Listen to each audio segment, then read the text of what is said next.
তো ইউনূস সাহেব চলে যেতে চাইলেও এখন কিন্তু আর যেতে পারছেন না। তাকে জোর করে রাখা হচ্ছে এবং তাকে জোর করে রাখা হবে, এবং এমন একটা অরাজক পরিস্থিতি সৃষ্টি করা হবে যে পরিস্থিতিতে ইউনূস সাহেব এক পর্যায়ে যদি থাকতেই হয়, তখন বাধ্য হয়ে দেশে একটা জরুরি অবস্থা ঘোষণা করবে। সামরিক শাসন না দেখ, একটা জরুরি অবস্থা ঘোষণা করবে।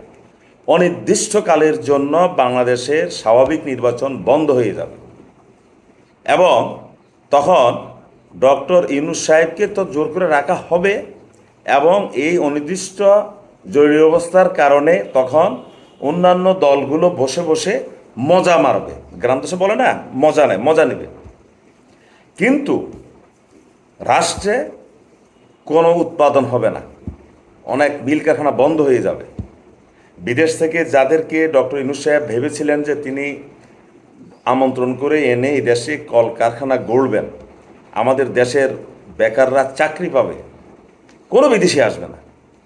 এই পরিস্থিতিতে বাংলাদেশে কোনো বিদেশি আসবে না, বিশ্বাস করেন আপনারা।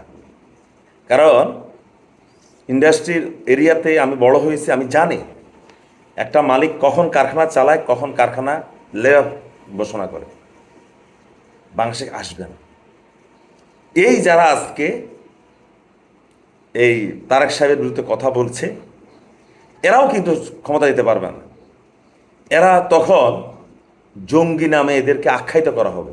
কারণ পার্শ্ববর্তী রাষ্ট্রে ভারত বসে আছে, আমেরিকা বসে আছে। আমেরিকা ভারতকে দিয়ে বাংলাদেশকে সত্যিকারভাবে একটা জঙ্গি রাষ্ট্র বানানোর জন্য সকল আয়োজন হয়তো ইতিমধ্যে করে রেখেছে, এবং তখন বহির্বিশ্বে বাংলাদেশকে একটা জঙ্গি রাষ্ট্র হিসাবে তারা ঘোষণা দেওয়ার ব্যবস্থা করা। আপনারা বিশ্বাস করেন? কারণ বাংলাদেশ তো আশপাশে কোনো মুসলিম রাষ্ট্র নাই। এই এশিয়ার এই বাংলাদেশের পাশে সব হলো হিন্দু রাষ্ট্র, খ্রিস্টান রাষ্ট্র এবং বৌদ্ধ রাষ্ট্র, কোনো মুসলিম রাষ্ট্র নাই। এই কারণে তখন ভারতের সাহায্যে আমেরিকা এই দেশে আরও অরাজকতা পরিবেশ সৃষ্টি করবে, ইহুদি খ্রিস্টানরাও অরাজকতা সৃষ্টি করবে, যেন বাংলাদেশে কোনো বিদেশি বিনিয়োগ না আসে। কোনো বিনিয়োগকারী যদি বাংলাদেশে আসতে চায় ডক্টর ইউনূস সাহেবকে মহব্বত করে, ওই বিনিয়োগকারীরা তখন ভারতে চলে যাবে, এবং ভারতে গিয়ে তারা ইন্ডাস্ট্রি করবে, ভারতের জনগণ চাকরি পাবে, ভারতের বেকার সমস্যা বাড়বে, আর আমার দেশে পরিবেশ হবে আরও অরাজক। দিনে দুপুরে মানুষের ঘর বাড়ি ডাকাতি হবে, রাতের বেলা মানুষ ঘুমাতে পারবে না, একদল লোক আনএমপ্লয়েড অর্থাৎ বেকার হয়ে যাবে, তারা তাদের জীবিকার তাগিদে মানুষ ছিনতাই, একটা লুটপাট অরাজকতার দেশে পরিণত করার জন্য একটা গ্রুপ মোটামুটি বাংলাদেশে বসে আছে। এরা মুখে বলে ভারত বিরোধী, আসলে কিন্তু ভারত বিরোধী না। বিশ্বাস করেন আপনারা, আপনারা দেখবেন তাদের কাণ্ড কীর্তির সাথে ভারত বাংলাদেশকে নিয়ে যে খেলা খেলতে চায় ওদের সাথে কিন্তু এদের মিলে যায়।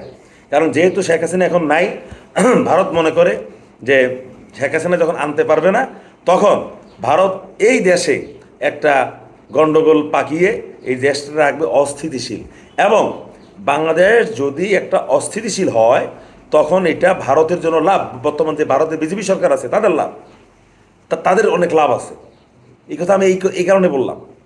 এবং তখন ভারতে এই আজকে যেসব মাওলানারা ঢাকায় মিছিল করেছে, এরকম এরা সারা দিন মিছিল টিছিল করবে, তখন বিজেপি গিয়ে ভারতের হিন্দুদেরকে বলবে, দেখো বাংলাদেশে কিন্তু ইসলামী মৌলবাদ বা হুজুররা ক্ষমতা নিয়ে নিচ্ছে, বা তারা সেখানে তৎপর।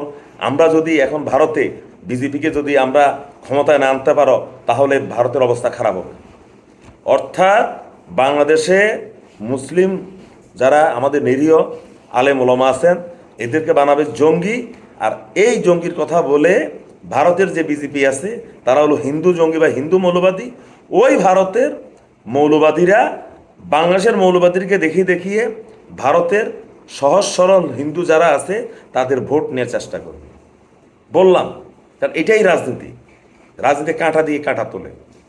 তাই যে কথা বলছিলাম, কথা ভিডিও আর বাড়াবো না। শেষ কথা হলো যে ভারত চায় না বাংলাদেশে একটা স্থিতিশীল সরকার আসুক, এবং আমরা বুঝে হোক না বুঝে হোক, জ্ঞানে হোক অজ্ঞানে হোক আমরা কিন্তু ভারতের ফাঁদে আমরা পা রাখছি দিন দিন দিন। এবং একটা কথা বলতে ভুলে গেলাম, আইন শৃঙ্খলা রক্ষা বাহিনীকে কৌশলে কিন্তু অকার্য করে রাখা হবে। দেখবেন কোথাও পুলিশ যাবে না, কোথাও পুলিশ গেলে পুলিশকে আক্রমণ করবে কৌশলগতভাবে, যেন পুলিশ কাজ করতে না পারে, তখন পুলিশ তো বসেই থাকবে। ফলে যা হওয়ার তাই হবে। ধন্যবাদ সবাইকে, সবাই ভালো থাকবে।